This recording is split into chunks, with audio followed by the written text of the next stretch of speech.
Hi and welcome to another Mixed Media Tuesday, and today I will be working on my stone paper journal and I will be creating a double page art journal. So that was a quick flip through on some of the projects that I have been sharing. And again, this is the stone paper journal, which is really sturdy. It doesn't bleed through when you are working on top of it with acrylic paints, and it is really indestructible. So I'm going to start out by using some modeling paste. This is the volume paste by Stamperia. I like it because it's super thick and it dries really quickly. And I'm going to work with one of the stencils from my previous release and apply the volume paste with my spatula.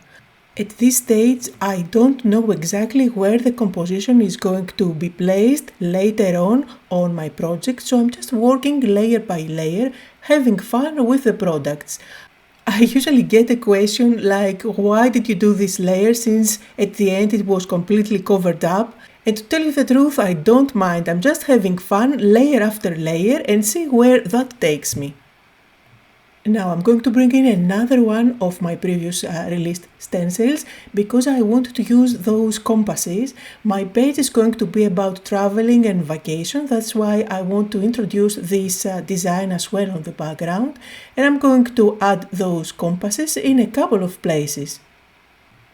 Now, of course, you cannot see anything since this is white on white, but I'm going to show you today a really cool technique on how you can bring that texture into life after you apply your acrylic paint on top. But first, before I move on to the next step, I need to make sure that this paste is completely dry. And I'm trying to show you here what I have already on my page. Hopefully you can see, although it is white on white. So we have something started. So now I'm going to bring in the Blue Dream Stamperia set of acrylic paints. These are made as a set so they match perfectly with the colors of a specific collection, but you can definitely get them separately and you will find the links down below just like always. So from this set I'm going to use 3 colors, and these are Ivory, Brick Red and Saffron, a gorgeous color combination. I'm going to take one of my palettes out so that I don't have to clean up my glass mat. And I'm going to add some color on my palette, all 3 of the colors that I picked. Now what I'm going to do is to use a flat brush which is quite wide and apply the colors on the page. First I'm going to start with red brick and the yellow saffron one. My brush is slightly damp, so this is very helpful to apply the acrylic paint easier. However, this is not very thick acrylic paint, it's quite fluid, which is perfect for art journaling. Now, as you can see, I mainly go with the red brick color, but I do introduce a little bit of yellow here and there so that it doesn't turn up completely flat. When my brush gets quite dry from applying the paint, I can always go back and dip it a little bit into water, but I make sure that I don't transfer too much water on my pages because I want to keep the intensity of the color and I don't want to dilute it and end up with a watercolor look. Also notice that I go over the volume paste, I cover it up completely, and yet you cannot see where it is. That volume, that texture that I got in the beginning isn't there yet. But wait for it, I'm going to show you how to bring it into life after a few more fun steps. Also notice that I don't pay too much attention about the edges. I'm going to cover them up by creating a border later on, so that's why I don't bother covering them up perfectly. Now before the underneath layer is completely dry, I'm going to go over it with the 3rd color that I have on my palette, and that is Ivory. You see that it blends nicely, it creates some lighter areas, and of course you can create as many lighter areas as you like, you can add as much of that white as you want. And if you notice, for this technique again I'm going up and down with my brush strokes. This is something that I absolutely love and I usually go up and down, I don't go all over the place with the brush strokes. So I'm going to stop here with my acrylic paint. I absolutely love how it looks and I'm going to bring in my heat gun and make sure that this is completely dry. And I still have some ivory acrylic paint on my palette. I don't want that to go to waste, so I'm going to dilute it with water and add some splatters all over the place. And again, I'm showing you the techniques that work for me and what I love doing when I am creating a background. Remember that there are no rules in art journaling, there is no art journal police. I'm showing you what works for me You can learn the techniques, you can mix and match your favorite, and this is what will allow you to find your very own style. So when I get comments like, oh, I don't like the splatters, oh, why did you add that? Well, I did it because I loved it and that's what works for me. But hopefully my work will inspire you to play with your mediums and create something completely different. So here I'm going back to my element stamp set. This is the first stamp that I came up with when I collaborated with Stamperia. It is definitely my favorite as it combines so many elements and it is the perfect stamp set for a background. So here I picked one of the text stamps included and I am randomly stamping with black archival ink. The ink is not one of my dye inks, it is archival, which means that this is going to be permanent and no matter what I do on top of it, it's not going to move on me. I love my dye inks as they allow for a ton of techniques, but for this project today, I don't want to move that black stamping with any mediums on top, that's why I go with archival. So for my background today I'm going to mix 3 of the stamps from this stamp set. Here I'm going with one of the circle ones and again really randomly stamping on the background. Now if you notice it is not as random as you think. When I did use the text stamp it was random, but now I'm kind of going into clusters. So you see that the circles are always next to the text and now that I'm going with the dots they are next to the rest of the stamped areas. So I am creating clusters of stamped images nested one inside the other.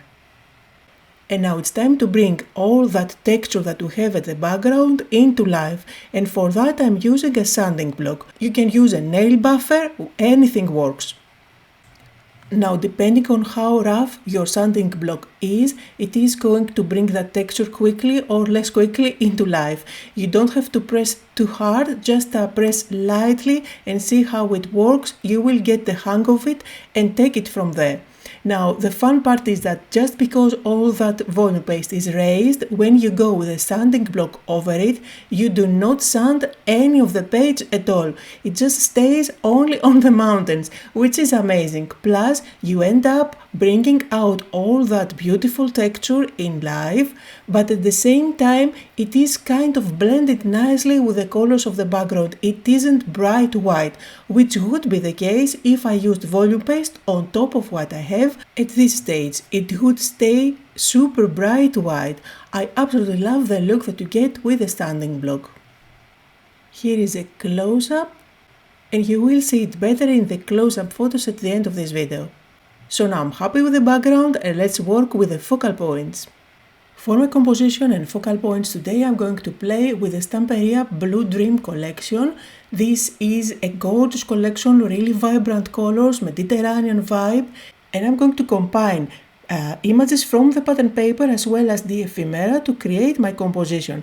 But for now I'm going to use one of the 12 by 12 pages to create a border. This is something that I always like to do, having a border on my project. It makes the layout look more finished and look how gorgeous these colors match. So I'm going to use my paper trimmer and cut out thin strips of this pattern paper. You don't have to measure really, just eyeball it. And then you can go ahead and stick them down. Now I'm going all around the border using those strips of paper, and where that fold is of the book, I usually like to cut it in half. So here I'm just going to bring in my craft knife, and I always find that when I do that, it's better for that piece of paper. It doesn't lift as I open and close the book at some point. Now I'm using my mixed media glue to stick everything down. You can use your matte glue, whatever you like. I'm going to cover it up as well on top with the same mixed media glue.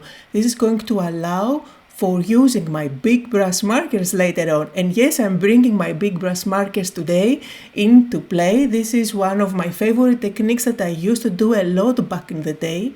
But I stopped using them because people had problems finding those big brush markers. They were only able to find the smaller ones as the big brush got discontinued at some point, but more about it later on.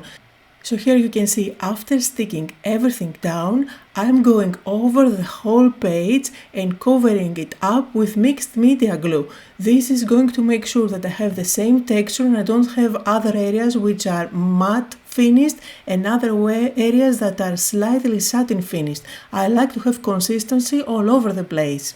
Plus, it is going to give me the opportunity to play with my big brush markers all over the background. After drying this layer of mixed media glue, I'm using my scissors to end up with rounded, nice and neat corners. So I'm just cutting off any excess there. And then it's time to have fun with the big brush markers and add some shadows. So here's my box of big brush markers and I have the same ones, the same markers for years since I started art journaling. Probably I only had to buy an extra of this color that I'm using here, which is Indian red. So these markers were discontinued in the big barrel with a big nib. And I kept on getting the same question again and again when I was using them on my videos. Where can I get them? Where can I find them? And that's why I stopped using them in my videos that I post online. But I have good news. They are bringing them back. So you will have the same big barrel with a thick nib on one side, and on the other side they're going to have another nib, a thinner one, which is going to be even more versatile. So that's why I am allowed today to play with them, because I know that you will be able to locate them at some point. So anyway, what I'm doing is drawing lines along the border and then smudging them with my finger to get that soft shadow look. I'm able to do the smudging because I have a non-porous surface underneath just by covering up everything with my mixed media glue. And this is going to dry completely permanent in a few seconds. The easiest way to add shadows and somehow separate the border from the main area. Now I'm going to do the same thing on the outside of the border, again very lightly adding a little bit of that brown and then smudge it with my finger. Now for the focal points I had the idea to create Polaroids. For the Polaroids I'm going to use white cardstock and this die that I have. It's by my favorite things and I had it in my stash forever. But you don't really need to have a die to recreate this look. You can definitely go ahead and create your own Polaroid photos, and I'm going to show you the dimensions of what I have here. The outside is 3 by 2.5 inches and I have 2 of those Polaroids for my project, while the inside opening is 2 by 2 inches as you can see. So now I'm going to bring in my 12 by 12 Blue Dream pattern paper and I'm going to play around and try to decide which part of the paper I want to use for my project. You can definitely do that with any pattern paper that you have. It is a great opportunity to use up older collections that you have if you create little photo Polaroids like this one. And of course it doesn't have to be the big 12 by 12 pattern paper, you can move on to the 8 by 8 or even the 6 by 6, whatever you have, so that it matches and the image fits inside that small area. You can use a pencil to draw around the area that you need to cut out, and you can always use a craft knife, you don't have to cut through the whole paper so that it doesn't go to waste.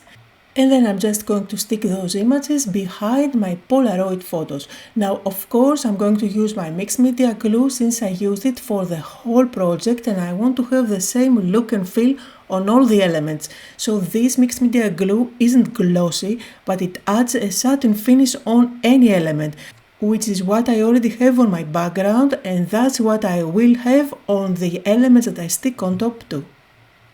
Now, apart from those 2 Polaroids that I put together, I want to have some extra elements, and that's why I brought in the Ephemera pack from the same collection as the pattern papers, and again this is the Blue Dream collection. You know I love ephemeras, I have them in my own collection as well, so I cannot stay away from them.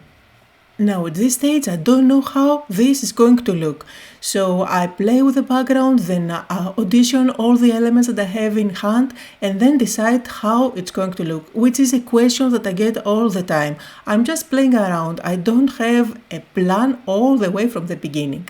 So now what I'm doing here is using my big brush marker to add the same shadow look as I have on the background, to have the same color here and there. You see, this Polaroid photo is super bright white and it doesn't match with the colors of my project. Instead of going directly with a big brush marker on the white area, I just wipe a little bit on my glass mat and then pick it up with my finger, and then with the dirty finger you get even lighter shadows. Then again, to get the same look and feel as the background, so that all the elements look as if they are part of the same project and not just random images that I got from all over the place, I'm adding some stamping using the same stamp that I used on the background, and I'm going to use one of the circles as well, stamping here and there randomly and adding that same aesthetic as I have. And now things are going to get really interesting as I'm starting to stick down all the elements. First of all, notice that I didn't add glue all over those elements because I want to make sure that I will be able to tack underneath other elements and ephemeras later on.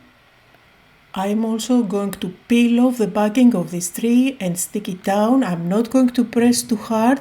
This adhesive is quite forgiving when you try to stick it on top of a non-porous surface, and you will see that later on I'm going to take it off and replace it, since I didn't like how far up was in the page.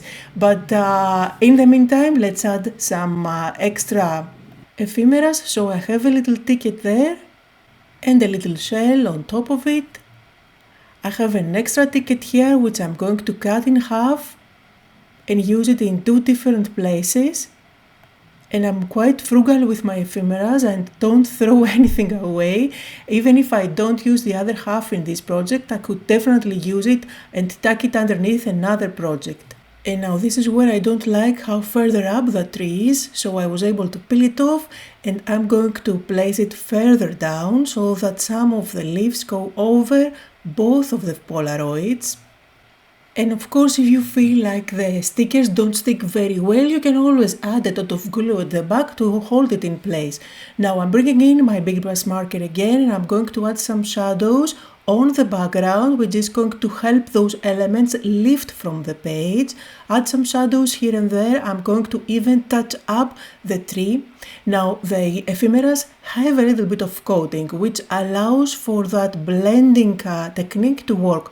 But if you want to be extra careful and to make sure that this is not going to end up drying as a brush stroke, make sure to go over it with matte medium or your mixed media glue before you do the technique. I'm very familiar with this technique and I can work really quickly, so it does work for me directly on the ephemeras, but if you want to be safe, just cover it up first. Now I can see that we are already 18 minutes into the video and this is getting really long. Lately, the algorithm of YouTube doesn't like very big videos. You see, everything is all about really quick projects. So make sure to like the video and leave me a comment so that the algorithm knows that you like my longer videos. Now on the right side of my journal, I'm going to make a little cluster on one side so that it has the same look and feel as the other page, but I'm mainly going to leave it blank because this is where I'm going to add my quote. And just like I did with the other page, around the cluster, I'm going to bring in my big brush marker and add some shadows here as well, which is going to help that pop. And don't be afraid of adding shadows, it really helps and brings the whole composition into life. Now I have here a very thin black marker and I'm going around some of the ephemeras and some of the images, not all over the place, very sketchy lines. This is going to help all those images pop even more. And again, I'm not going to add them all over the place. Then I'm going to add a last element on the bigger cluster. This is the one that says Down by the Sea, and it's from the die cuts pack. This is very thick and I don't want to add so much bulk in the project. You can definitely use this, which is exactly the same and pretty much the same size as the chipboard one, but I was too lazy to cut it out, so I just went with the already made one. However, when I stick these type of thick elements on top of my projects, I prefer to peel off the top layer and make it even thinner. This way I still use the beautiful design, but I eliminate the bulk that I have inside my pages. And now for my quote, I'm using my favorite alphabet die set, and I cut out the word vacation. I'm going to place it on top of my page, up and down, nesting the letters somehow in between one another so that it looks more fun. And then I'm going to stick them down. And to complete my phrase, I'm going to use my label maker. I like to use this refill that gives you white letters on a black background. However, it is quite wide, so I always like to use my scissors to make it thinner. I'm going to peel it off and stick it down to complete my quote. And then, of course, you know what's next. I have to bring in my white gel pen. Now about that I get also a lot of questions, which one I'm using. This is the Jelly Roll number 10. I like it because it's nice and thick. It glides over the different mediums, even over dried mixed media glue and the ephemeras, so I have no issues at all with it. I'm just adding some highlights on the letters, which is going to help them pop, and I'm also going to add some white lines here and there, sketchy lines always, on some of the ephemeras and the cutouts. Very randomly again, and just because I love that look. And finally, the last step is to add some white splatters. Lately I like to use Liquitex or any other type of calligraphy white ink. I find that it stays nice and vibrant on top of the project, and it is super easy to use since I don't have to dilute with water. I just have the little bottle there, and I always dip a very thin brush inside.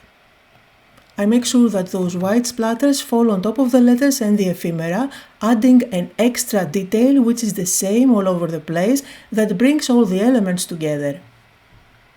And that's it for today. I'm going to call this project done. I hope that you had fun as I had while making the project.